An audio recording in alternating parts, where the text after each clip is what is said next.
एक गांव में दो देवरानी जेठानी रहती थीं।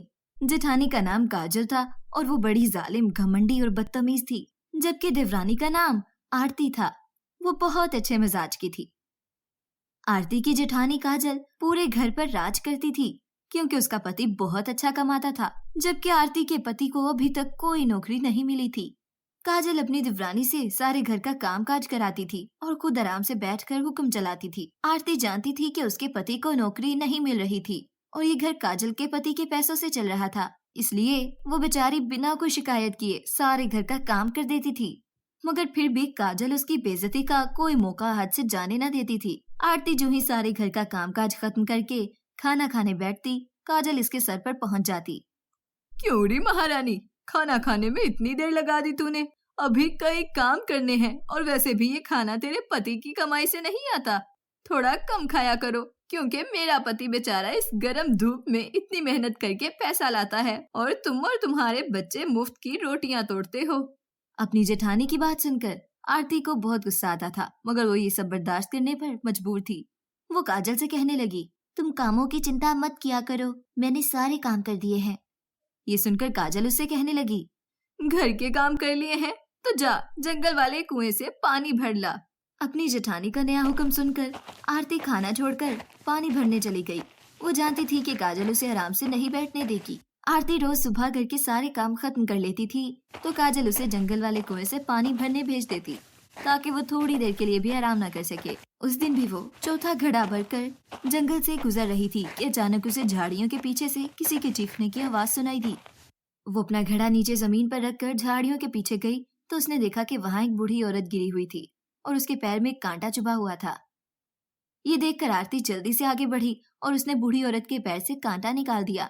ये देखकर वो बूढ़ी औरत उठ खड़ी हुई और कहने लगी, बेटी तुम्हारा बहुत शुक्रिया कि तुमने मेरी मदद की। अगर तुम यहाँ ना आती तो मैं यूं ही जख्मी पड़ी रहती। ये सुनकर आरती कहने लगी, कोई बात नहीं माँ जी, मैं तो यहाँ दिन में कई बार आती हूँ। ये सुनकर उस बुढ़िया ने आरती से पूछा, बेटी तुम यहाँ इस वीरान जंगल में क्या करने आती हो? बुढ़िया का ये सवाल सुनकर आरती ने उसे सारी बात बता दी। ये सुनकर इस बुढ़िया को आरती बेचारी पर बहुत तरस आया। तब इस बुढ़िया की नजर आरती के घड़े पर पड़ी, जिसके पीछे एक छोटा सा सुराख था। ये देखकर बुढ़िया कहने लगी, बेटी क्या तुम नहीं जानती कि तुम्हारे घड़े में एक छोटा सा सुराख है जिससे सारा पानी बह जाता है? ये सुनकर आरती मुस्कुराते हुए कहने लगी, हाँ माँ जी, मैं ये बात जानती हूँ। ये सुनकर बुढ़िया कहने लगी, बेटी फिर तुम नया घड़ा क्यों नहीं लेती? क्योंकि इस तरह तो सारा दिन पानी ही भरती रहोगी और पानी बह जाएगा। ये सुनकर आरती कहने लगी, माँ जी, मैंने कई बार नया घड़ा लिया है, मगर हर मर्तबा मेरी जेठानी उसमें सुराख कर देती थी, क्योंकि मैं और मेरे बच्चे उसके पति की कमाई पर पल रहे हैं। वो नहीं चाहती कि मैं आराम से बैठूं। आरती की बात सुनकर बुढ़िया को उसकी जालिम जेठानी पर बहुत गुस्सा आया और वो फौरन एक परी में बदल गई और कहने लगी, आरती, मैं एक परी हूँ और कोकाफ से यहाँ इस जंगल में कुछ कीमती फूल लेने आई थी। मैंने बुढ़िया का भेष इसलिए बदला ताकि मुझे कोई पहचान न ले, लेकिन मैं यहाँ झाड़ियों में फंस गई और तुमने मेरी मदद की। मुझे तुम्हारे हालात सुनकर बहुत दुख हुआ है।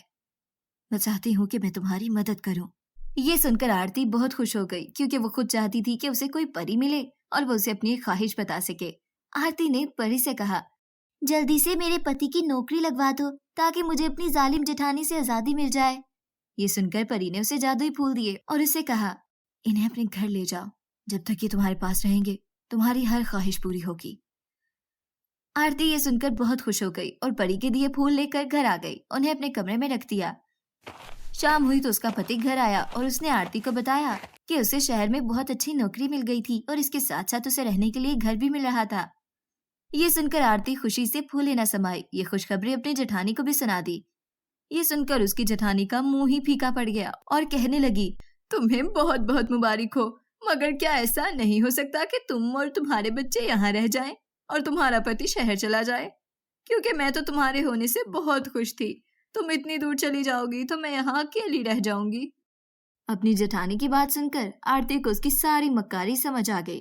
वो उसे इसलिए शहर नहीं जाने दे रही थी ताकि वो सारी उम्र उसकी नौकरानी बनकर रहे, मगर अब उसके पति की नौकरी लग चुकी थी। अब उसे अपनी जेठानी के जुल्मों से तम बर्दाश्त करने की जरूरत नहीं थी।